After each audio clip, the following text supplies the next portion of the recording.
The theme of Romans Talk today is blaming and personalization.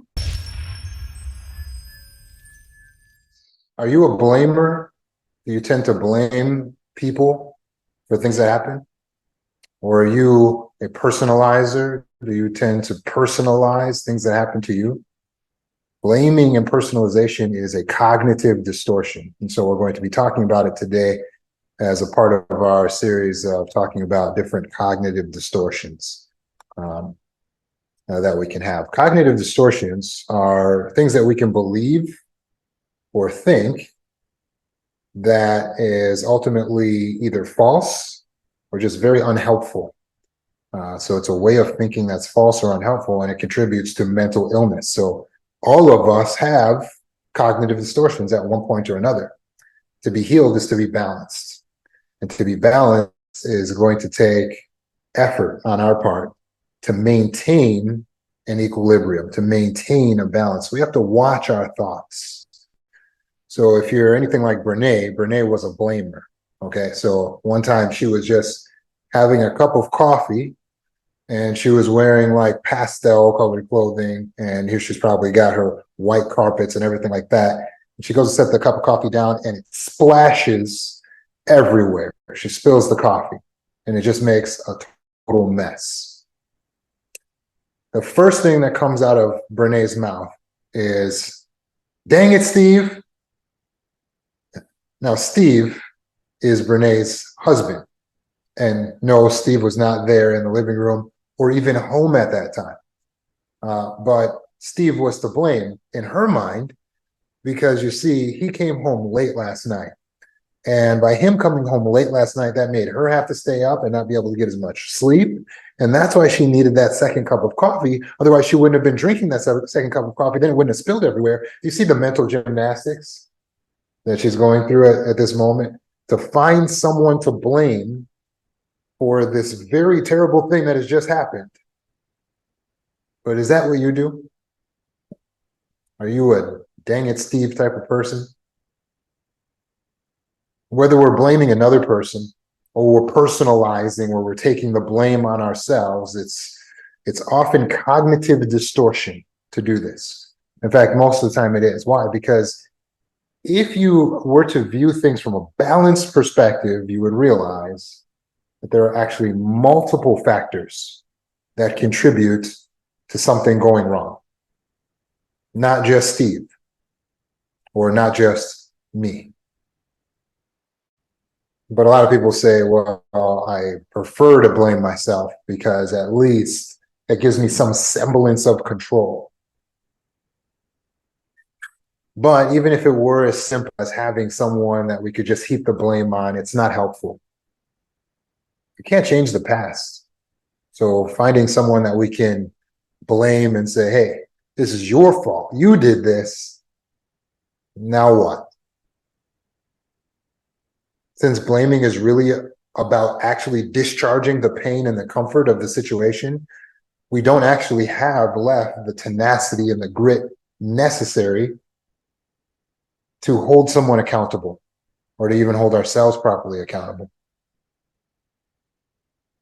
And so if you want to be able to have the long-term grit and determination that's necessary, for accountability, if you want to be able to get through your daily life without cognitive distortion, then we need to learn how to view things from a balanced perspective. Like I mentioned, for many trauma survivors, it's about a need for control. They didn't feel control or a sense of power in their childhood. And so blaming someone, even if it's internal or if it's an external target, it gives them that sense like, okay, I have the illusion of control over this situation. At least I'm getting some type of answers, right? For some, it's about attributing responsibility to someone. It's part of the survivor's process of trying to make sense of what happened. So when something really bad happens, we've got this big question in our mind, like, why did this happen? And so that makes us want to say, it's your fault, or, hey guys, this is my fault. Because we want to have someone who's going to take responsibility.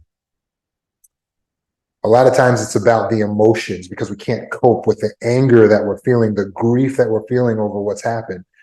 And so blaming is our way of externalizing these emotions and directing them at someone else instead of having to deal with them internally. A lot of times it's because we're seeking a sense of justice, which goes into the cognitive distortion I believe we'll be talking about next week, which is fairness and rewards, believing that the good things are supposed to be happening to good people. We don't live in a world where everything works out exactly as it should, where everyone's getting exactly what they deserve. And so seeking justice in itself could be distorted, could be a part of cognitive distortion, the seeking of justice in this world.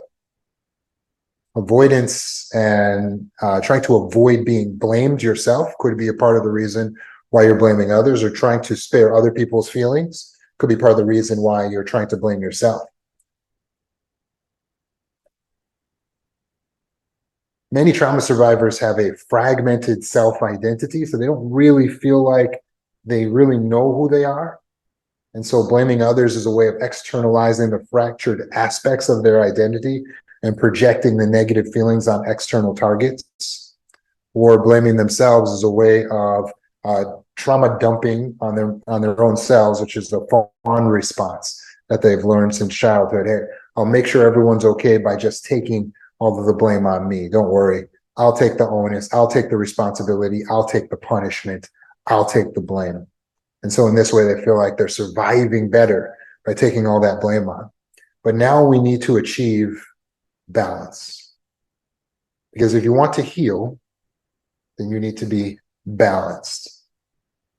So what's the right way of looking at situations?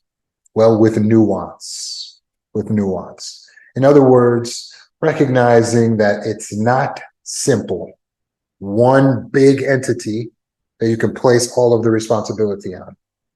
Most things that happen as a result of many possible factors that were involved.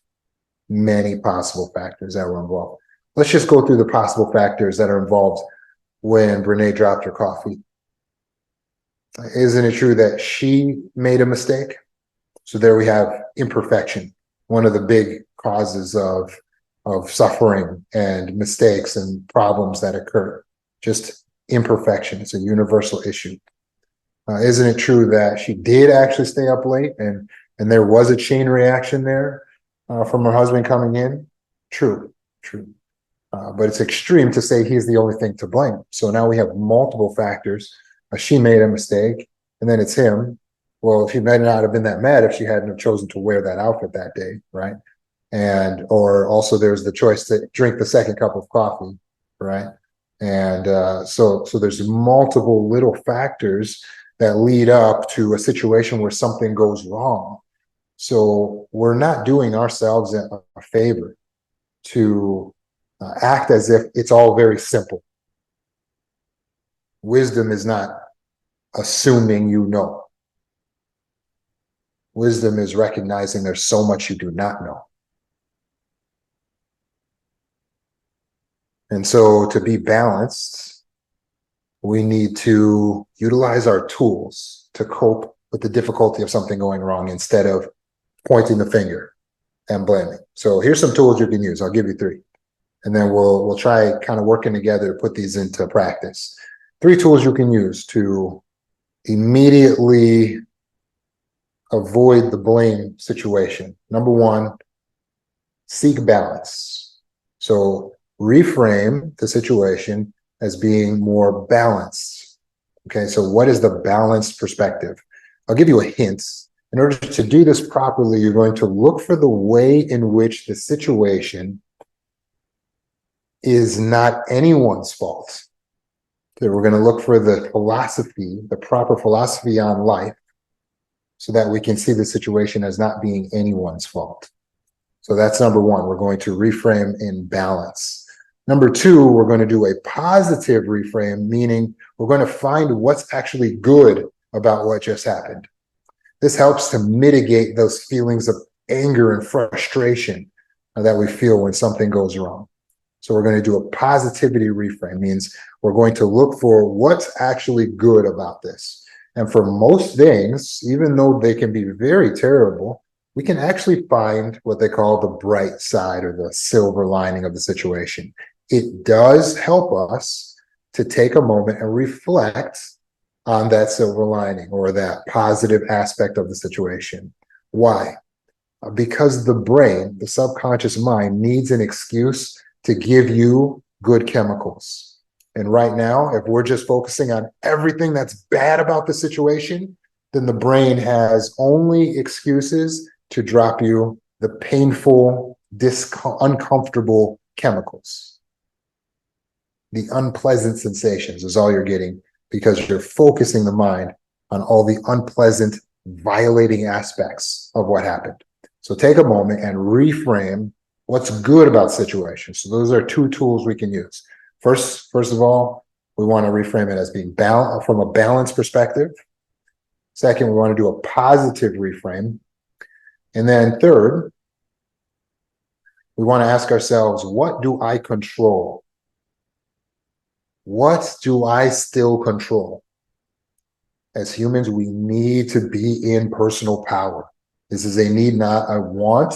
It's not a negotiable factor. You need to know you're powerful. And so you need to let your subconscious know, hey, there's something I can do. So then you can channel that energy at getting something done instead of discharging the energy on a blame. Dang it, Steve. That's discharging all the energy on a blame. Now, what do we get done? Nothing. Okay. So our third tool is to find what we control. Ask yourself, what do I still control? Okay. So let's try putting this into practice. Let's say we're stuck in traffic. Okay, go. Use your tools.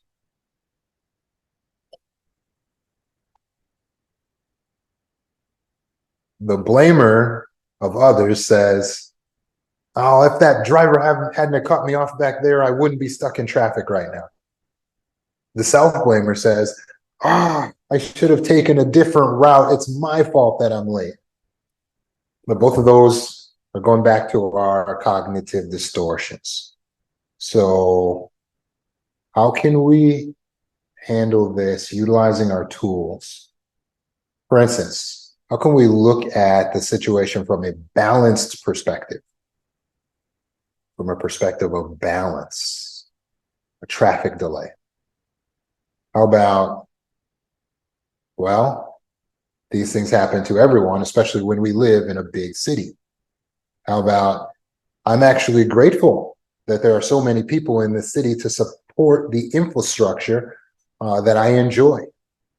I'm grateful there are so many people in this city to support the infrastructure that I enjoy. How about, this is not something that's within my control. I cannot control how many other cars are on the road right now at the same time, going the same place. But what I can do is, and then we start going into what we can control. So we'll hold that. What about the positive reframe? The positivity reframe. What's good about the traffic? Well, I mentioned before, from the balance perspective, one thing that's good about the traffic is means you're in a big city with a lot of people, and all those people are spending money to support the infrastructure that you appreciate, that you like in your life. So it's actually a positive aspect to the traffic. What's another positive aspect to the traffic? Well, it could give you time to do something else in that car. It could give you time to do something else. It could potentially test your patience, right? And then that brings us into what we can control. Yeah, you can listen to one of my talks. You can listen to your favorite podcast. You can go over your presentation that you're going to be using later that day. You can pray. You can meditate, right? And so now you go into what do I control? And now all of a sudden, you've got a more balanced feeling inside your body because you controlled what you were doing with your mind. Balance, positivity, control, going into what we control. Let's look at another example, workplace challenges. So the blamer of others says, my colleague made a mistake, and that's what caused the project to delay. The blamer of self goes, I must have done something wrong. I should have communicated better. This is my responsibility that this project's being delayed. Okay, what's a balanced perspective? A balanced perspective about project delays at work.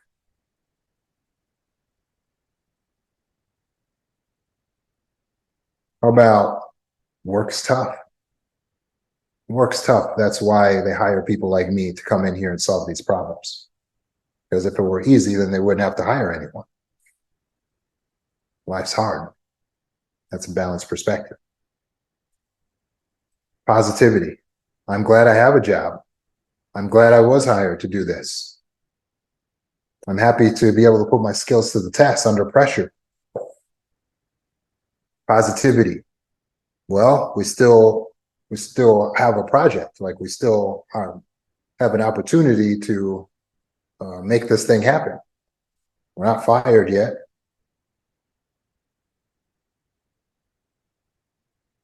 Personal power. What do you control? Well, I can get the project done. I can start working on it, put the extra time in. I can delegate responsibility. So let me now focus my energy on what I can do to get this done instead of discharging the energy. Dang it, Steve! That's not going to help.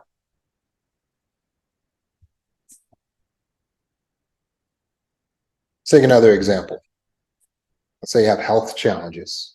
The blamer says, well, my friend got me sick. Self-blamer says, oh, I should have been more careful. It's my fault that I'm sick. Okay, now you give me what's a balanced way of addressing, of viewing the fact that you're having a health problem. What's a balanced perspective?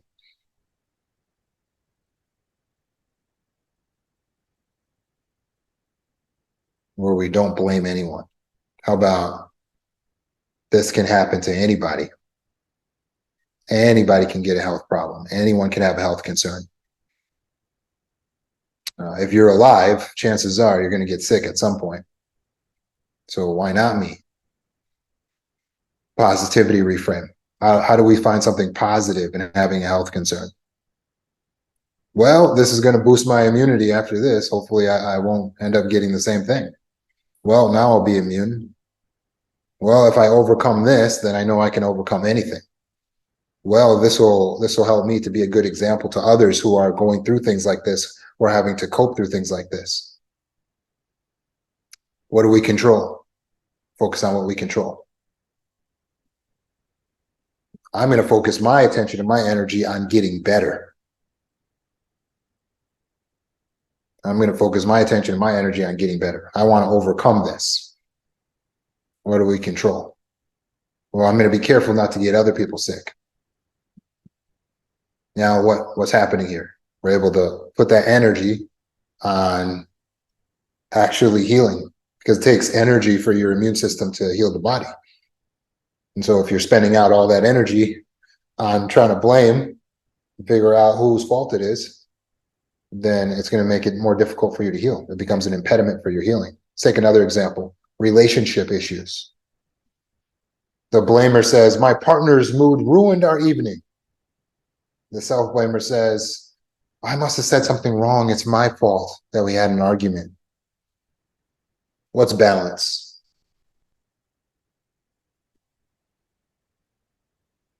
Conflict is how relationships grow.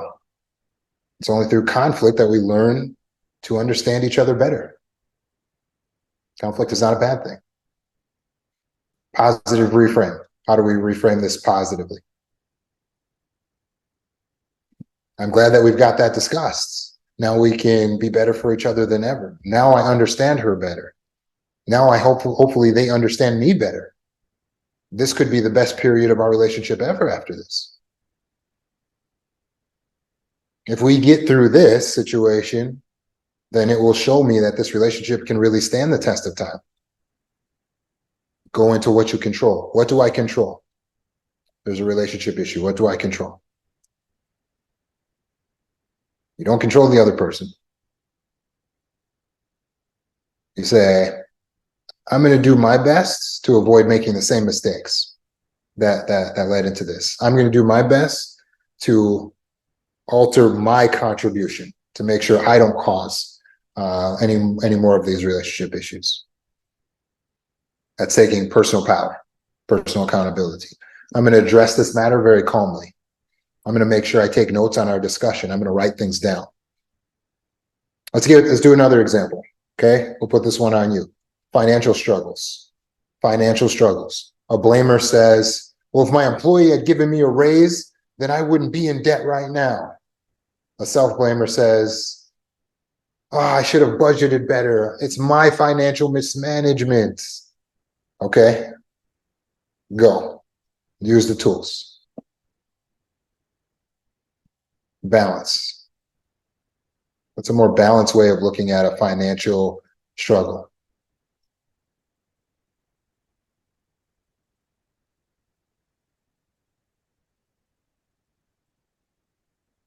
This is temporary.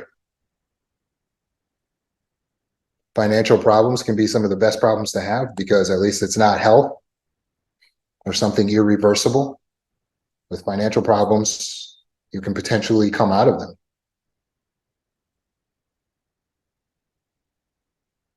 Very good. Let's go to positive reframe. How can we positively reframe the financial problem? What's good about it? What's good about a financial problem?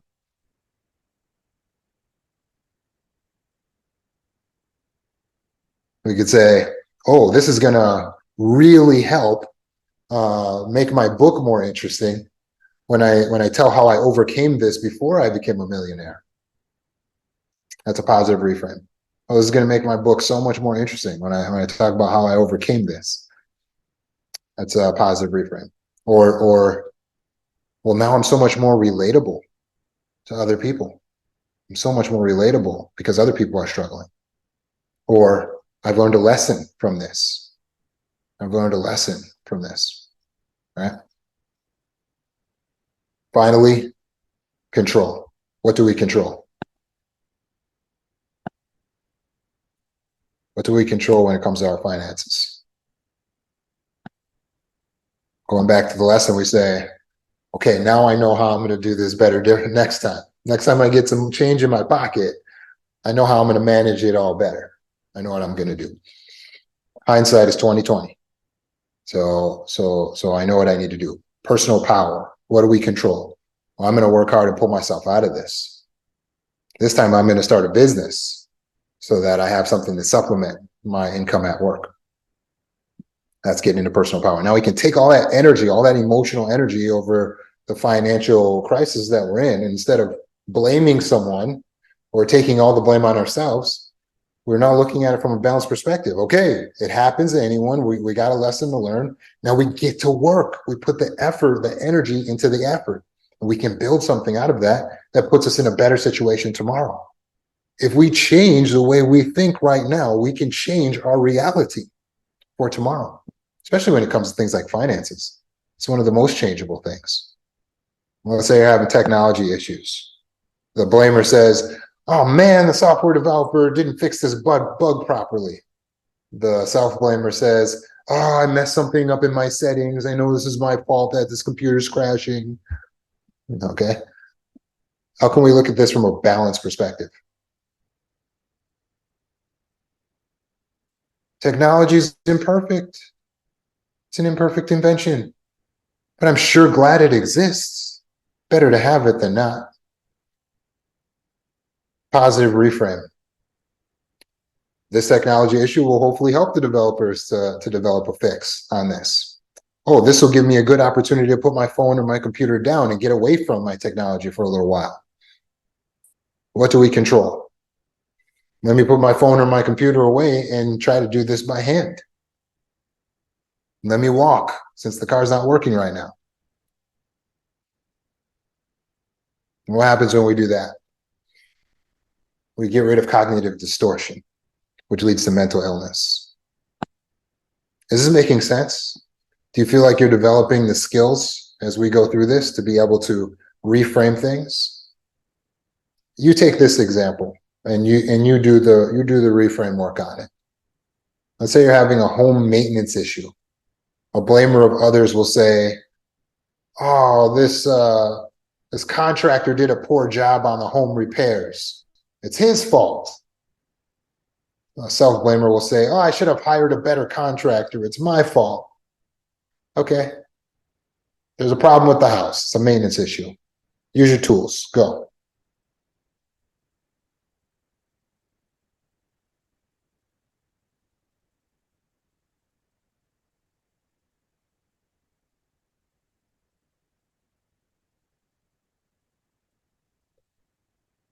Every house requires maintenance. It's a balance statement. Things break. Yeah, things break. Let's see how much. Let's see how we can fix it. It's going into personal power. Very good. Positive reframe. What's a positive reframe on a maintenance issue? How do you positively reframe a maintenance issue? I'm going to learn a new skill here. I'll know how to handle it next time. Here's a great opportunity for me to learn how to fix things like this.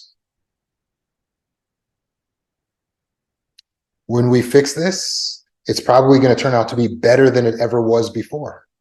When we fix this, it's going to turn out to be better than it ever was before. Sometimes maintenance issues could be an opportunity for us to improve our home, right? That's positive reframe. Finally, what do we control? Let me call another contractor. Let me go on YouTube and see if there's something I can do myself. To get into personal power. What can I do to overcome this? Okay. So whatever we're going through, when we have daily frustrations, you're going to have the blamer. You could have part of your mind that is a blamer of others. And so with the daily frustrations, they're going, "Oh, if they would have done it, if they would have helped, then, they made this frustration happen." The self-blamer inside of you is going, "I should have worked faster. I should have been better. I should have been more on time. I should have got up earlier." Right. But all of that's just abuse. Both of those are the inner narcissist talking. You notice that? That's your mom's voice. That's your dad's voice. Just always, somebody's not good enough. There's no need for that. It's not helpful. It's a form of self-abuse. All the blaming is a form of self-abuse. Does that make sense? Or we're abusing others. That's what narcissists do. This is the first thing. They're expert blamers. As soon as anything goes wrong, they're, "Oh, you. There was one floating around social media where I believe it was a gender reveal party, and there was a woman who apparently was the narcissist, and she had her husband pulled a prank. And the prank was he had this balloon that he was supposed to pop to show what the gender was, but he accidentally let the balloon go and the balloon floated off. And everyone's yelling at this party. The wife goes, "See, I told you, he is so stupid. He is so stupid." This is a gender reveal party that's being thrown for her. And that's what she does. She starts blaming him and saying, "He's so stupid. I told you," showing that there was a smear campaign before that. "I told you, he's so stupid." Well, she looked pretty stupid when she found out that it was all a prank and he had another balloon and then they popped it. Yay, it's a boy. Awkward. Don't be a blamer.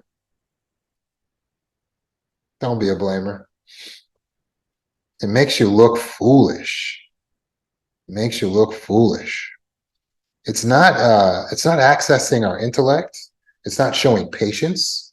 It's not reflecting wisdom. It's not reflecting spirituality. The only thing it does is potentially hurt someone else because we're being abusive, or it potentially hurts us. Don't do it. There's just no benefit. Nothing wrong with taking healthy accountability and saying, "Hey, you know what? That one's on me, guys. I'm going to fix that." Nothing wrong with a little healthy accountability. But don't default every time to, "It's my fault, it's my fault, it's my fault," as this a fawn response. No, be a leader. A leader takes healthy responsibility for things. A leader takes healthy responsibility for things. But they're not blaming themselves for everything, because they recognize that even if they say, I take responsibility for what happened here, it doesn't mean that it was really their responsibility, or that they are actually to blame for what happened. You see, when a leader steps up and does that, they do so out of maturity, to alleviate the pain for their team and to give assurance to their team. But if they're cognitively sound, then they don't actually believe that everything that just happened here was literally their fault. If their store was robbed, they say, you know what, I take responsibility for not having better security. But it doesn't mean literally they are the ones that robbed the store, because they didn't do it. So when we're actually categorizing it in our brain, don't look for someone to blame. Don't look for someone to put all the responsibility on. If your coffee spills, don't yell, dang it, Steve. Just reframe. Don't blame, reframe.